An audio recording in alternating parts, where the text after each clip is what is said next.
All right, Aimee, it's good to talk to you today. And I'm Alan Saly. I'm the president of the New York region Pathwork.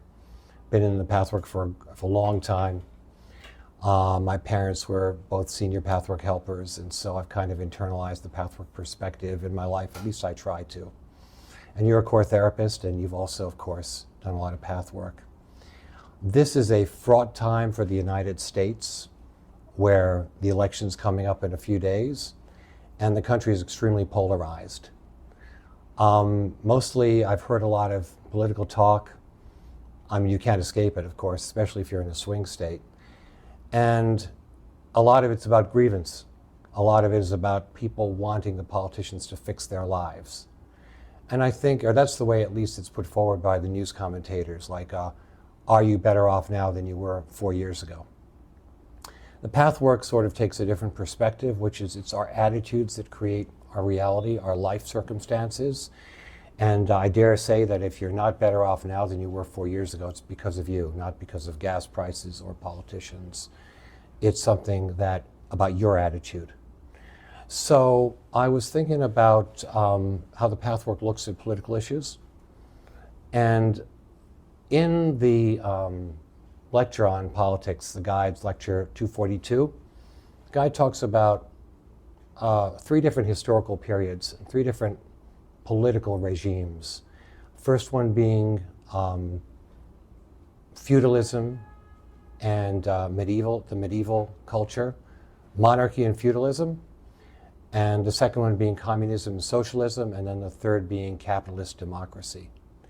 Now, in the feudal and monarchical times, what the guide says in a nutshell is that each of these 3 systems have a divine aspect, something about it that's worth bringing out. And the idea of the monarchical system, the feudal system, was the good king. The good king is somebody who acts in the best interests of the people. He's a benevolent ruler. Of course, then you get bad kings. Communism and socialism, a revolt against the bad kings. Communism and socialism, obviously you saw the monarchy abusing its power, therefore everybody had to be equal. So this political line of thought creates an equality, but then it becomes an enforced equality. It suppresses individual rights and freedoms. People are constrained to do whatever the system wants. Then we come to democratic capitalism, where there's a place for merit, there's a place for individual expression. So those 3 principles are something that a political leader should keep in mind. But to get back to the present day, as I was saying earlier, we talked earlier about the consensus in America. We're very polarized. And a column by David Brooks in the New York Times said that whereas prior to this time, maybe the last generation, political parties focused on gaining political power so they could accomplish their objectives. But their objectives were broadly similar in terms of the consensus about where American society was going and what we had to do to create a better society. Now it's really different. Now the parties function more like religious organizations, where religious belief is a litmus test, belief in certain principles is a litmus test for becoming part of that party. The other side is not listened to. What do you think about that? Yeah, I mean, I try to kind of remove myself from I suppose the sort of nuts and bolts of kind of the daily dialogue, the political dialogue, and try to understand and use the Pathwork as a way to understand like what is going on here. And what I sit with often is sort of the complete manifestation of mask higher self and lower self as it shows up in our political landscape, and really try to discern, either for myself in my own political advocacy or in others, like what is mask, what is sort of righteousness, what is projection, what is cruelty, what is indifference, and what is genuine passion and care for our own evolution. And in order to do that, you have to slow down. But the pace with which particularly the media works doesn't allow for that level of introspection, right? And as we know energetically, as soon as you're sort of charged up, there's very little room to be in your frontal lobe to actually be able to discern, like, is this attack on another person sort of coming from my higher self, or is this a reaction and then a projection? And so I sort of stand and watch it as a therapist. I stand and watch it more from that perspective of looking at the pathwork concepts and where they're showing up in our political debate. So that's kind of where I sit. And your point about lecture 242 about the political systems, I think what I love about that lecture is it invites us to whatever your line of speech is around, I'm a Democrat, or I'm a capitalist, I believe in socialist values. It's like, again, the opportunity and richness lies in our ability to be able to trust in the basic goodness of some of these principles and see where they're in distortion, and to sort of purify those distortions, right? So we can talk about equality, but we can also talk about the importance of merit, right? We can talk about monarchy and the dangers of abuse of power, but we can also talk about the beauty of self-responsibility, which is the essence of the monarch, right? So it behooves us to pause, which is not an easy thing to do. It's a cheap and free thing we can all do that brings us into our more discerning, choosing mind, and maybe in our hearts, but not something that we're willing to do. And I don't know how we evolve politically without doing that groundwork of understanding the motivation behind the push or the belief. Well, the guide says, that this new age is the age of personal responsibility. Mm-hmm. I remember when I was a kid, there were 3 networks, and you got the news from Cronkite or Huntley Brinkley, forget what the third one was. And they basically gave a pretty similar point of view about American prosperity, the essential unity of the country. There was strife that they reported on, but there was a kind of consensus. And that perhaps could be likened to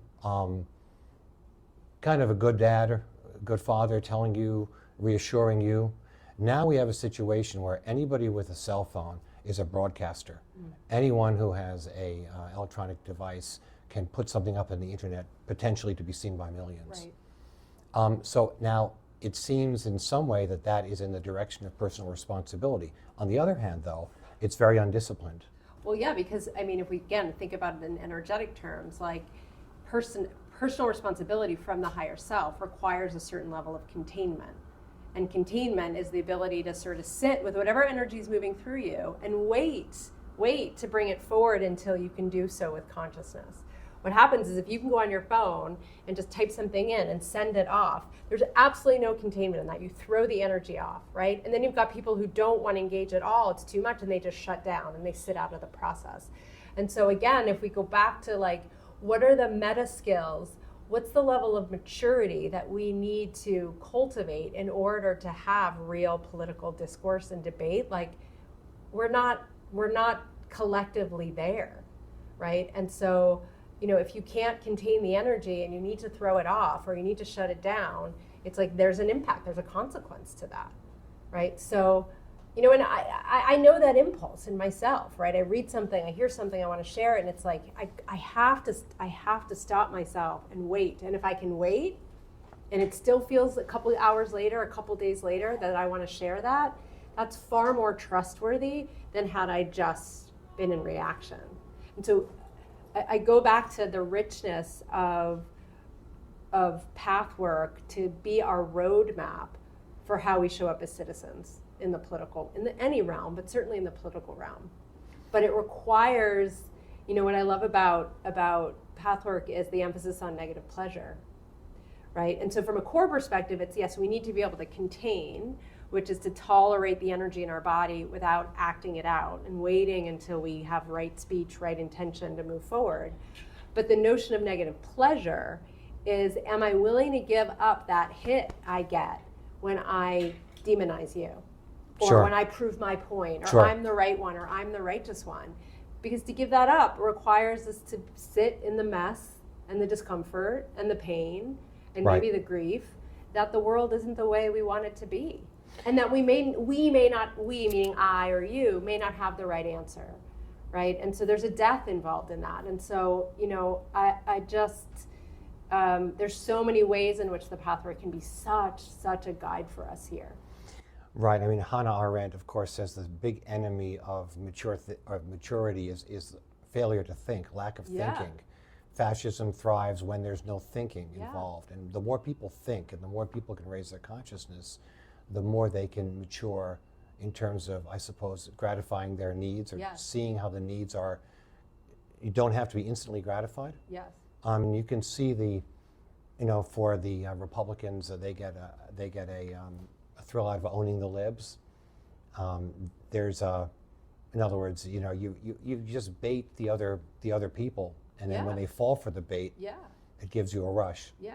Or And- the Democrats, same thing. Yeah, and we each have a responsibility as the baiter and the one who's baited. Like, we each have a responsibility to take care of ourselves in that place. Because if you say something to me, I don't have to react.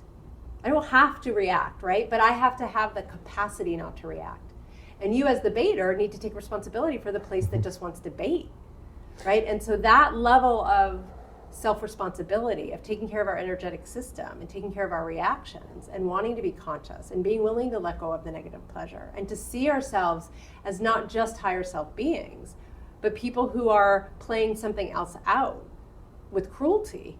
Like, again, it's like, I don't know how we move forward until we own those places in ourselves, individually and collectively. Right, so people have to sort of be willing to step back and look at themselves a little bit more, with a little bit more care. Yeah. It's not just that you're able to dominate the news cycle or get something out faster than someone else. Yeah. But the consequences of doing that could be very serious. Yeah, but especially now. if we don't, it's like, if we don't, I guess the way that I try to understand it is like, it's almost like there's an open wound and it's inflamed, and then we keep pouring something into that open wound, and you can't help but just react, right? There's an instant reaction. And in that is a sense of urgency. And I mean, we've been around a long time. Hopefully we'll be around for a long time. I get curious about what the urgency is. I get curious about and in some ways these issues are life and death, and so I don't mean to minimize it, but there's a displaced sense of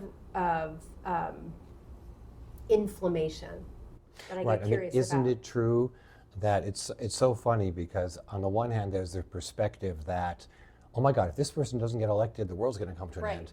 And on the other hand, it's like, oh, nothing ever changes. Right. I really don't care. Right. Things weren't any different when Nixon was president, when Johnson was president, when Clinton was president. My life is still shit, or Right. whatever my life is. It doesn't really change. Right. My paycheck, gas prices, these are small items. Right. My wife is still yelling at me. Right. I don't care who's in power, right? So from that point of view, things change very slowly, and Right. the whole urgency, like, I've got to fix this right now, this has to happen immediately or else, that's misplaced. Yeah, and there's something that, I go back to sort of these basic principles of thoughtfulness and responsiveness and reflectiveness that can't happen in that reaction. But I think the reaction has become so addictive. I go back to the negative pleasure. It's like there's something so alive in the urgency and the inflammatory nature of it that we'd have to be willing to put the drug down, right? And Right. Sometimes you have to hit bottom before you put the drug down. And Right. I don't know what hitting bottom looks like. I don't know what the inflection point is. But what I worry about is that so long as you think that the lower self only exists in the other. I mean, Right. that's why when That- we sat down to talk, I said, I'm not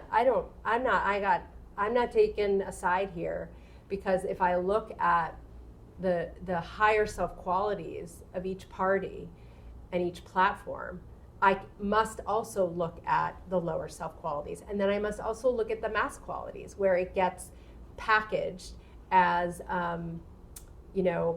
the bleeding heart, or it gets packaged as the one connected to spirit, or it gets packaged as the rational one, right? It's like we've got to be really careful about being that lazy. I mean, how do you feel about the issue that David Brooks raises in his article in the Times, which is that the broad consensus of Americans is pretty much the same. And I think Chomsky says something similar, that many public opinion polls reflect the same thing. There's a broad consensus on many issues. Mm-hmm. However, people seem to be magnetized to the extreme wings of their own parties, where they abandon the idea that there is really consensus. They don't see the other person as someone who is fundamentally like them, quote unquote, an American with American values. Well, I think we play to people's fears. I think that, I don't know who the we is, but like, I don't think there's some grand conspiracy necessarily. I do think that there are foreign actors that are trying to create division. I mean, but that's a separate conversation. I'd be curious, like, what do those foreign actors represent in a Pathwork model, right? It's like, but certainly the more you sow seeds of division, the less we are in the unit of state, and the less we're in the unit of state, the less we're in our higher self. So like it all is sort of, playing itself out like that. So there's a great temptation to jump into the drama. Well, I think I take a little, yes.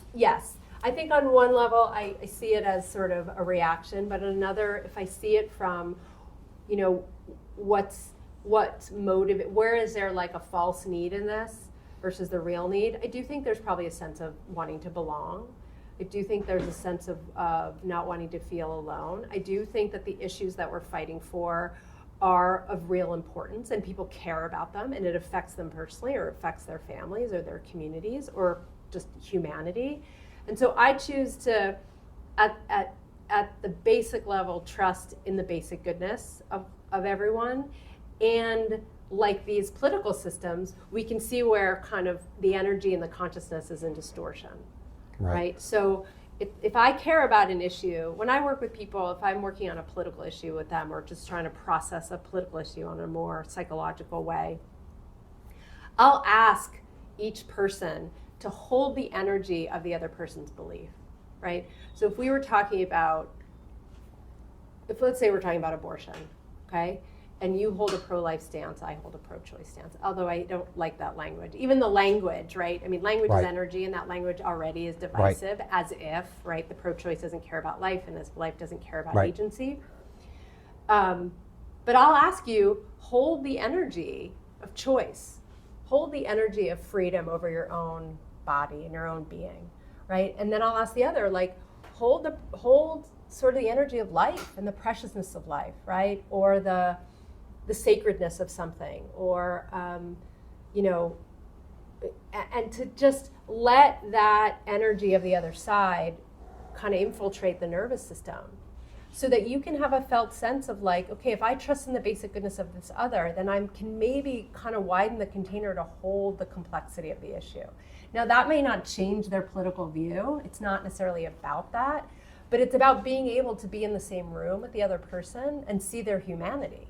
Because again, that division that gets created by saying, I'm the good guy, you're the bad guy, again, sometimes there is a good guy and bad guy.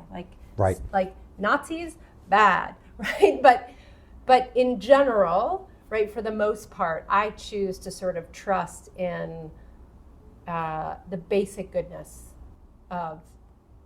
Right, I think that can be applied to all the contentious issues. I mean, look at the immigration, for instance. On one hand, you're demonizing the immigrants, you're afraid of these people. Yes. They got gangs, they threaten you, they have weapons, they don't speak your language, they don't understand your culture. On the other hand, these are creative, intelligent people coming in who've always enriched our country and our culture, who have a lot to offer, that it's valuable to look at things from other people's perspectives and be enriched by their traditions. And they also will take jobs that need to be done in our country. So, that too is a very straightforward. Absolutely, and if you apply that that issue to the Pathwork again, it's like, where does fear come in?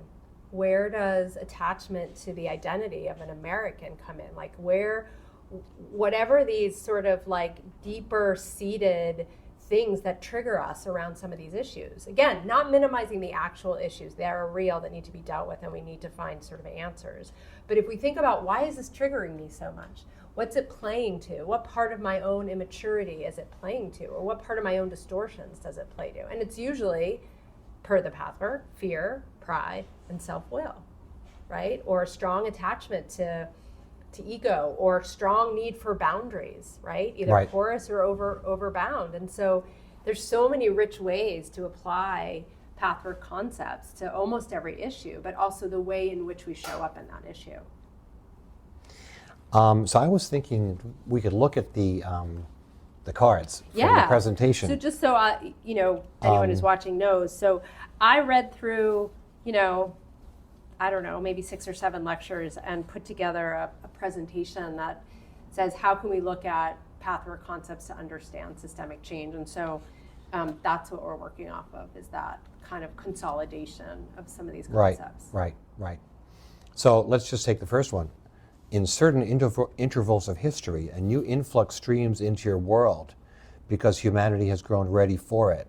Such powerful influx must be accompanied by certain unpleasant manifestations that are not always present. Yeah, I mean, it's darkness before light, right? I mean, there's some way where it's almost as if the volume, and it's hard because, I mean, I would imagine you could be of any generation and say, oh no, it was much louder than this, it was worse than this, right? But in this particular time, it feels like the volume is getting louder and louder, and that volume, I think, is division, and that volume is the sort of demonization and the tribalism, and it's creating such separation that, like, ultimately something has to break, right? And so if we think of the lecture on crisis, right? Crisis happens when there's too much contradiction to the truth, and if the spiritual truth is unity, then the more that we divide ourselves, the more we're going to drive ourselves into some crisis point, which then is going to require us to say, like, we've got to come back together,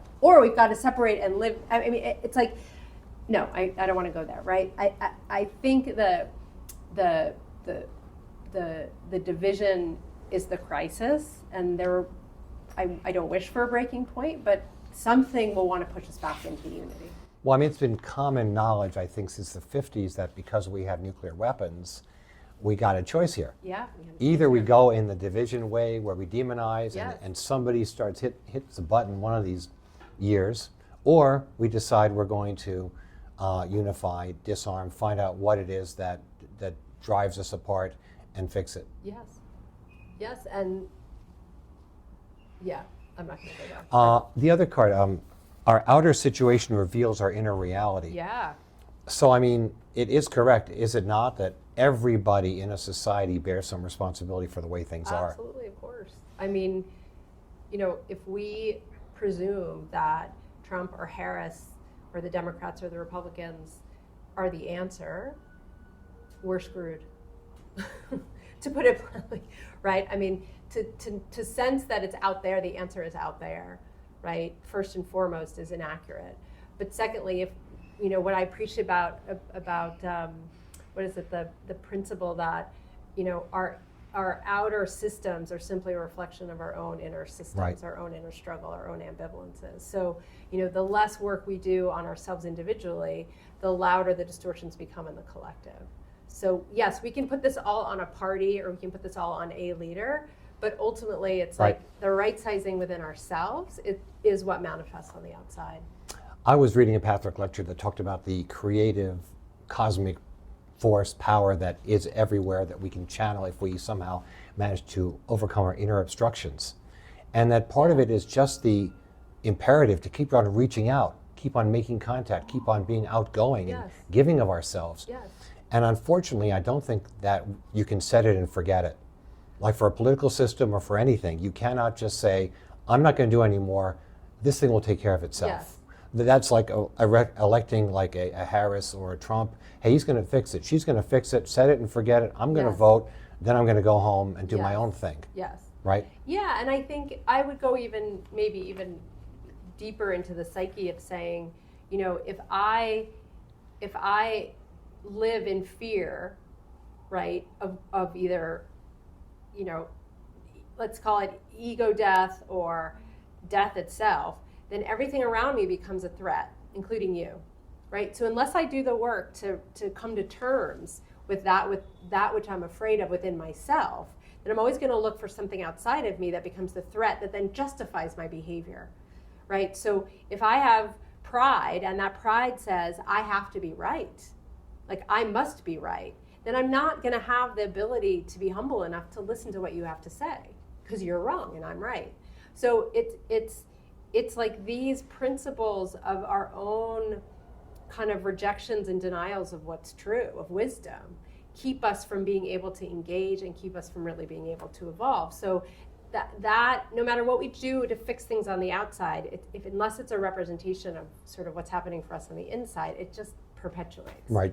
You have to do the inner work. There's no way around it. Yes, there's no way around it. It implies that there's some distinction between the inner and the outer world, and there isn't. There isn't. That's right. It's one and the same. Yes. And I do believe as we become a more secular society, that we are going to look for things. Right. There is a need that people have to connect with a greater consciousness, God, spiritual truth, and that need is very basic. Yes. And I do think, I was reading something recently about how after the Holocaust, but also during kind of when there was high immigration of Jewish communities coming into the U.S., a lot of the Jews were very involved in labor rights, right, and civil rights. And that what they found was that Jews identified less with believing in God and became more attached to the ideas of tikkun olam, which is to repair the world, and social justice. And it's almost like the translation away from God as they understood God and into this idea of being a good citizen, right? Of helping those who need help, of repairing the world. It's sort of like you can see historically where that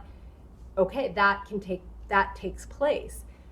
But you can also see where suddenly that can get manipulated. So this notion of attaching yourself to a political party or an ideology as a way of replacing God, right, or replacing spiritual life, because it's so easy to be manipulated in that place. Well, there was that book about communism, The God That Failed. Uh-huh. That communism was such an idealistic thing for so many people. And, of course, later on with the Red Scare, that got repudiated. Yes. But the labor movement was built by communists, in many cases, Yes. the CIO. And they had great ideals for a future of boundless equality and abundance. Yes. But then, so what I'm saying is that right now, that hunger that people have for belief, Yes. you've got true believers in the Democratic Party and in the Republican Party. Yes. They're each basically following Yes. leaders who are putting forward the beliefs. Well, yes, but ultimately, it's your responsibility to not be a follower in the sense of, following is okay so long as there's sort of consciousness and the willingness and the ability to think. Otherwise, we're dealing with a cult, right? Which is kind of what the parties have become, right? You have a cult of personality, and then you have a belief system that this is this, and anything beyond that is you're a traitor, or you're this, or you're that. And again, if you tap into people's basic needs to belong, right, then you find self-censorship, and you find collusion, and you find complicity, and you find yourself sitting in silence at a dinner table when everyone else is saying something in agreement and you're not.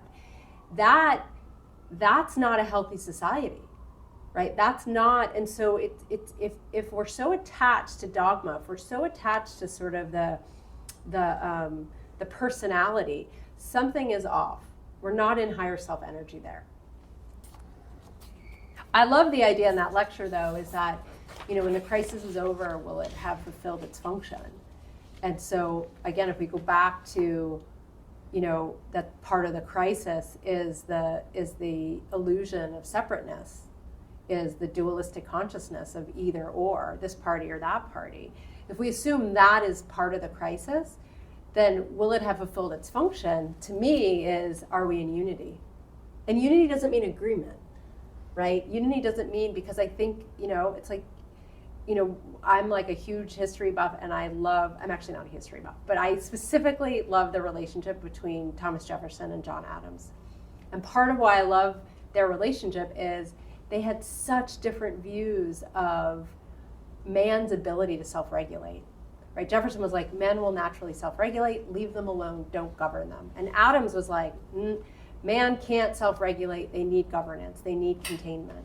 And they had this lifelong friendship, right? Dying on the same day, like, and it's not about needing to come to agreement, but there is a unity of curiosity, there's a unity of being in dialogue and debate, there's a unity in trusting each other's basic goodness. That to me, so when it says, when the crisis is over, will it have fulfilled its function? To me, the unit of state would be representative of that. Yes. It always comes back to Adams and Jefferson. Right. I don't know why. And I mean, that's kind of broadly, in broad strokes, the difference between the parties. Yeah. You know, where the Republicans are saying, hey, look, Libertarian, Republican, just let everybody alone. The only thing the United States should do is deal with property rights and national defense. That's it, and currency. That's it. Everything else is fine. People are suffering. Churches will take care of that. People will create mutual self-aid. Fire department people will be volunteering. I don't know about the police department, but the Democrats are saying people's natures are not sufficient to fix the problems. People who have been downtrodden need to be lifted up. People who don't take initiative with their own health care. They need to be supported. They need to get more health care. So, but again, like going back to the exercise I was talking about with abortion. So like, sit with the wisdom of both of those beliefs. Right? That like the wisdom of self-responsibility, the wisdom of relying on community, the wisdom of teaching a man to fish, and sit with the wisdom of safety net. Sit with the wisdom of that we are each other's keepers in some way. And it's like that's the essence of that political of 242 is like find the goodness and the richness of each side and come up, do the hard work to come up with that really beautiful sweet spot where both parts, both places in us, the self-responsibility, the higher self, the brotherhood, all of that can come together. And that's like we're stuck in something energetically that won't allow us to, and again, I go back to, I think it's about the pleasure, the negative pleasure, but also about kind of the deep longing to belong. And so the willingness to sort of become tribal in order which often subverts our better natures or our higher self, right? I'll do anything as long as I'm belonging. Yes. You know, that's the important thing, right? So you can protect me. Yes. And that's fear. Right? So, go ahead. So what would we advise a current member of our society facing down the election to have a better perspective about how to deal with, first of all, I guess the barrage of ads if you're in a swing state. Turn off the TV. And secondly, how to disconnect yourself from the urgency that is being forced upon you from all sides. I mean, each one of us, as it relates to maybe how we vote, have a particular self-interest that may be a life or death self-interest. And so, in some ways, we can sit in places of privilege and look at people who might disagree with us and not see the privilege we have and therefore not understand why someone might value that particular issue. And so I think that there's something in that, of like the places where the urgency feels like a matter of life and death, feels like a matter of, can I put food on the table? Can I put gas in my car? Can I feel safe as a Jew in this country, in the world? I think we have to slow down as someone on the other side of an issue and hear that and see that this person, either real or perceived, feels threatened, right? And how would you be with anyone who feels threatened?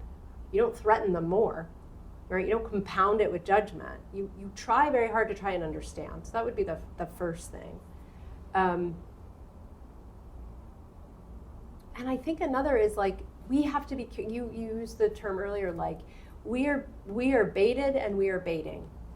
And so long as we stay in that loop of being baited or being the baiter, nothing will change. And so again, we have to be willing to sit in, we have to be willing to give up that negative pleasure and also the looping of I'm a victim in this, like I'm being baited, like I don't, like there's a huge piece of our own personal work that we need to do in that. I don't know if that answers your question about the urgency of the election. My feeling is turn off the TV. My feeling is put down the newspaper. My feeling is go sit and have coffee and lunch with someone and talk about lots of things that, Yeah, like I mean, what come about back into your heart with people. And there's also the connection with personal power, spiritual power, meditation, Yeah. Ways in which you connect with the fact that you are the creative agent in your life Yeah. and not the outer authorities. Yeah, and I also want to say that I think we all live in systems and we're all impacted by those systems. And some of us don't have the luxury of turning it off because they live it. And, again, I'm experiencing that as a Jew in this particular moment of time. And I have conversations with people who